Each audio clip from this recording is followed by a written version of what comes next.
Hey everybody, how's it going? My name is Jason. This is Art of Creation Homestead, and today we're going to talk about something that, you know what, maybe people who live on a small property with a small backyard, maybe not understand what they can really do.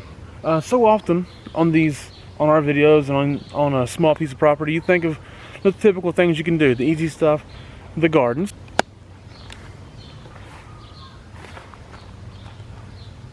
Maybe the chickens.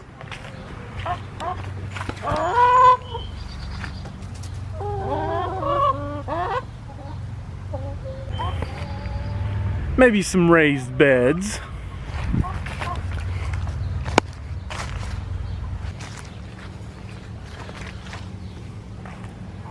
Hey, and maybe even a few little fruit bushes.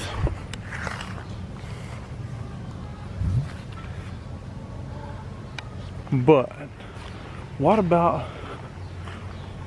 growing fruit on your patio? You see, we've got a secret. We grow over 50 pieces of fruit in one container on our patio. So that's right. 50 pieces of fruit, over 50 pieces of fruit in a container on our patio. That's just in one container. We've got 2 of them for this particular fruit. And not a whole lot of people grow them. Very rare.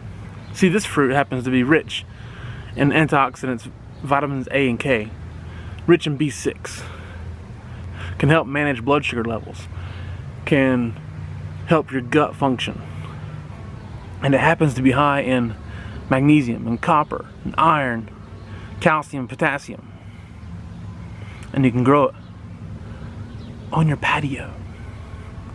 That's right, it's the way underused fruit of a fig.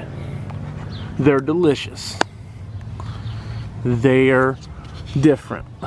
They're sweet. And they produce massively.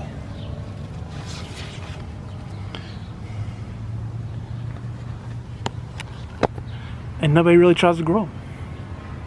Well, not nobody. There's a few people. How about that? Some people are starting to learn to grow them really well.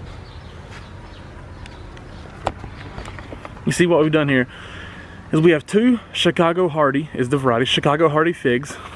We have 2 of them. We bought them from Stark Brothers last year. Okay, so we planted them in the spring of 2019 in muck buckets. That's right, in muck buckets. Just a basic 70-quart muck bucket you can get at your local farm supply store. I can name off 3 different places we can get them right now. And fill them full of dirt. Put them bad boys right in there, and we got a few figs last year. They were delicious. I never had a fresh fig until last year. They're wonderful, and they were really just a unique sweetness, and they're good for you. I'm in love with growing figs. I gotta be honest with you. I could plant 100 of those buckets. I wouldn't care. I love them. We have these 2, okay? We have 2. Right here. So this one's pretty tall. I mean, this one's pretty tall. It's about my height. You know, I'm 6'3", and so naturally it's in the bucket. So now here we are in Southwest Ohio, and now it's a Chicago Hardy, so it's good for cold weather. But now it still dies back every year. Okay, it's still going to die back. And what I do, since our house faces south, and the back side here, especially on our patio, doesn't get any sun in the wintertime, I'll take these 2 muck buckets and I'll slide them through our garage and put them out front next to the garage door, and they get sun all day, and so they at least get some sun. And I think if we were going to get extraordinarily cold, which we didn't last winter, but I mean, if we were going to get below 0 for a little bit, I might have a tendency to slide them inside the garage to protect them a little bit. But the way they are sitting in these buckets, they die back. And as you can see here, this is the trunk from last year. Okay, all the way down to here. And then you can see the fresh growth. And you can see the main leader, that this one developed a new leader, okay? And this plant right here has over 50 of these little figs growing, okay? Now this, obviously they're not ripe. When they turn ripe, they're gonna turn brown and like They might crack a little bit or whatever, but they'll get really soft. And then you can just pick them off and eat them whole like that. And they're delicious. No, they don't get very big. Maybe this big. You know, so you can see the size of it there. So maybe get that about that big. Okay. So and they don't get huge, but they're delicious. And so that one, like I said, it died back all the way and created a new main trunk. All right. This one didn't die back all the way. See, it actually got life come off the old trunk, but it still had new life here at the bottom as well. Okay, so like this is new here, and it's producing not as many as the other ones so far, but it's got a lot of little ones. Okay,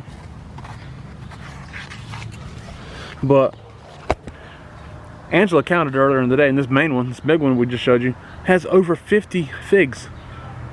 Over 50 figs growing on it. It's unreal. Right here on our patio. What an amazing thing that you can grow. I mean, you don't have any space, but you want to grow some fruit? Figs. Highly nutritious. Delicious. Sweet. It's a sweet snack on itself. You don't need any like a sweet treat of any kind. If you got these figs, they're delicious. And so easily grown right here on your patio. No land required, just a little patio. And Chicago Hardy is not all of them are as hardy as the Chicago Hardy, okay? But the Chicago Hardy is great for northern climate. And it's completely underused and undervalued. If you want to grow fruit in a small property, I highly suggest growing figs. Growing figs. Get you a couple 70-quart muck buckets. It costs $15 to $17 a piece. And next spring, plant you some figs. Maybe in the fall, plant some figs. I'm not sure. It may depend on your zone. But plant some figs. Plant figs. It's amazing. If you like this video, hey, you know, do us a favor. Click the thumbs up button, okay? And subscribe. Subscribe, get more updates on things we're doing and on the space saving techniques we use. And get out there, be creative, plant something and whatever you can find, and keep growing your own food. Once again, my name is Jason. This is Artist Creation Homestead. God bless you and goodbye.